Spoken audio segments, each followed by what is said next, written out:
Hello बच्चों, let's read this question. The question says state true or false. The energy of the resonance hybrid may be more than that of any of the individual Lewis formula. The key concept for this question is resonance.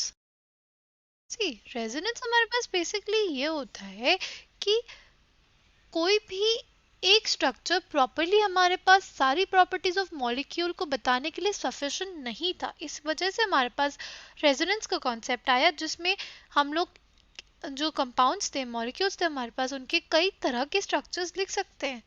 Right सब जैसे हमारे पास carbon dioxide का molecule है हम लोग उसको structure basically ऐसे लिखते हैं बट हम लोग उसको ऐसे भी लिख सकते हैं. Can be written in this way too. Right ये हमारे पास फर्स्ट, ये हमारे पास सेकेंड और ये हमारे पास थर्ड स्ट्रक्चर हो गया हमारे पास कार्बन डाइऑक्साइड का.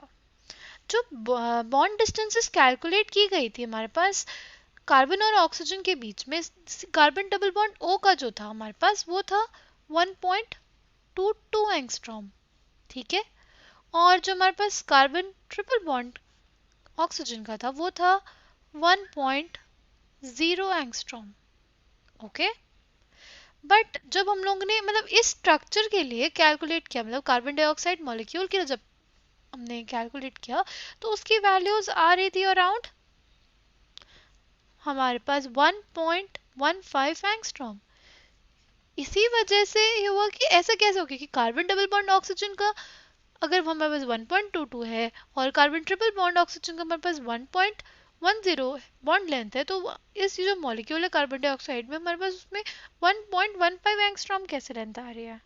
ठीक है, इसी को बेसिकली एक्सप्लेन करने के लिए ये कहा गया कि जो हमारी रेजोनेंस हाइब्रिड होगी ना, resonance hybrid can explain difference in the properties.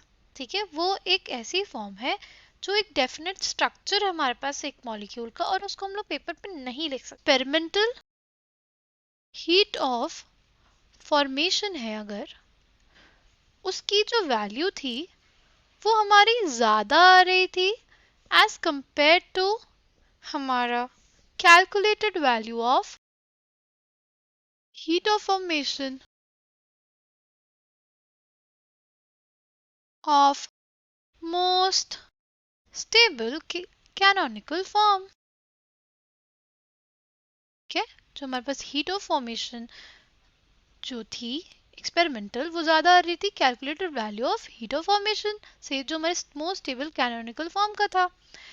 तो जब इन दोनों का डिफरेंस लिया गया ना तो उसी को हम लोगों ने बोल दिया रेजोनेंस एनर्जी. इसको हम लोग बोलते हैं रेजोनेंस एनर्जी.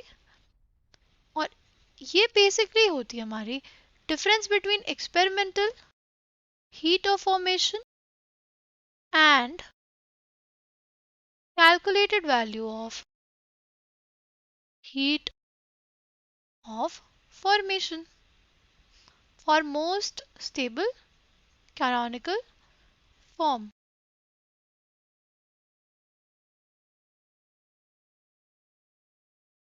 और जब हमने उसको एनर्जी के टर्म्स में लिखा तो हमने ये लिखा कि सपोज ये एनर्जी है, राइट एनर्जी, तो ये हमारे कैनोनिकल फॉर्म्स की एनर्जी होगी.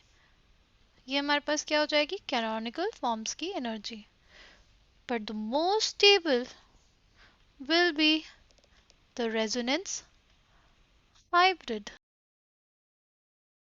जो एक्चुअली हमारे क्या देता है एक्चुअल एनर्जी देता है. तो एक्सपेरिमेंटल एनर्जी थी वो हमारी किसकी एनर्जी थी, वो रेजोनेंस हाइब्रिड की एनर्जी थी. रेजोनेंस हाइब्रिड और हमारे कैनोनिकल स्ट्रक्चर की डिफरेंस इन एनर्जी होती है वही हमारे पास होती है किसकी वैल्यू, रेजोनेंस एनर्जी की वैल्यू. तो हमारे पास जो स्टेटमेंट दिया था कि जो रेजोनेंस हाइब्रिड है उसकी एनर्जी सबसे ज़्यादा होती है, तो दिस स्टेटमेंट इज फॉल्स.